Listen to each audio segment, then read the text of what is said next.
हमारी परीक्षा में ये प्रश्न बहुत बार आता है कि संयुक्त स्वर किसे कहते हैं।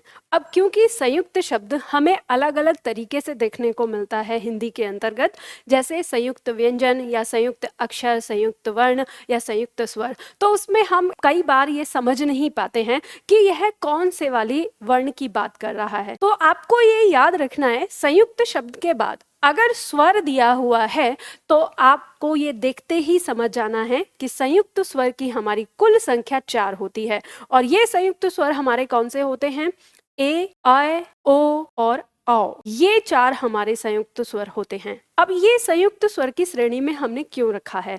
तो ध्यान रखिएगा, जब हम स्वरों को उत्पत्ति के आधार पर उनका वर्गीकरण करते हैं तो दीर्घ स्वर 2 प्रकार से विभाजित हो जाता है, मूल दीर्घ स्वर और संयुक्त स्वर के अंतर।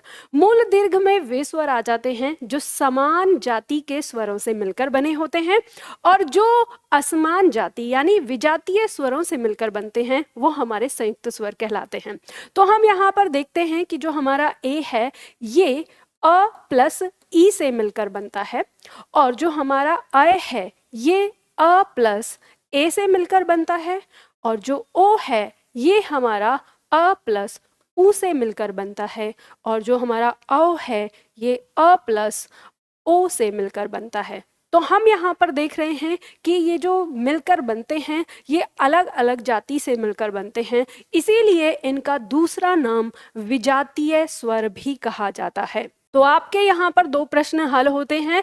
संयुक्त स्वर किसे कहते हैं? तो संयुक्त स्वर ये चारों होते हैं, इनकी संख्या 4 होती है, और इनका दूसरा नाम क्या है? विजातीय स्वर। अगर कभी परीक्षा में आपसे ये भी प्रश्न आए कि विजातीय स्वर कौन से होते हैं, तो आपके संयुक्त स्वर ही विजातीय स्वर कहलाते हैं।